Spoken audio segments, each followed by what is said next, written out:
This week's Sedra Chukas. In this week's Torah portion, we encounter one of the most mysterious commandments in the Torah, the paraduma, the red heifer. Its reasons are difficult to understand, prompting questions from both outside and from our own minds. This Torah explores the profound challenges of observing chukim, divine statutes whose reasons remain hidden. Through the wisdom of Rashi and Rambam, we learn how to approach these mitzvahs with faith, humility, and unwavering commitment, even when understanding eludes us. At the start of this week's Torah portion, we read, God spoke to Moshe saying, "This is the ritual law that God has commanded. Instruct the Israelite people to bring you a red cow without blemish, in which there is no defect and on which no yoke has been laid." It hasn't worked at all.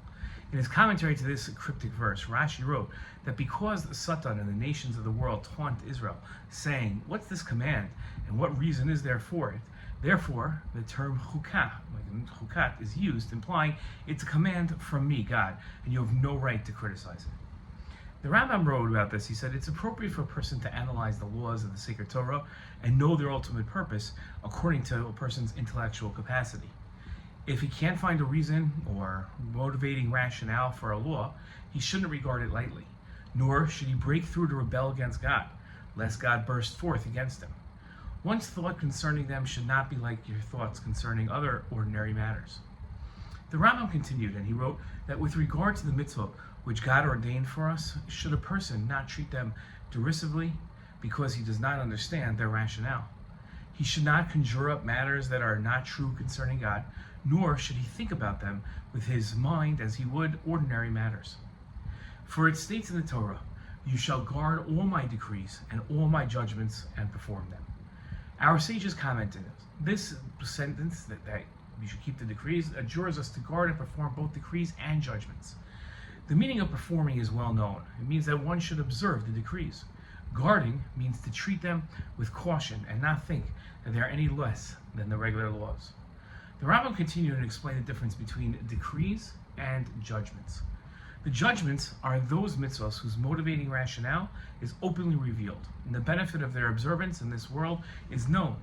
For example, the prohibition against robbery and bloodshed and honoring one's father and mother. The decrees are the mitzvot whose motivating rationales are not known. A person's natural inclination confronts him concerning them, and the nations of the world challenge them. We're talking about mitzvahs like the prohibition of eating meat of a pig, of milk and meat, and the calf whose neck is broken, the paraduma, and the goat sent to Azazel. When we study the chukim, it's important to recognize that we don't understand the why behind the mitzvah, but we can understand the answers to who, what, where, when, and how. The chukim are somewhat cryptic, but not impossible to understand.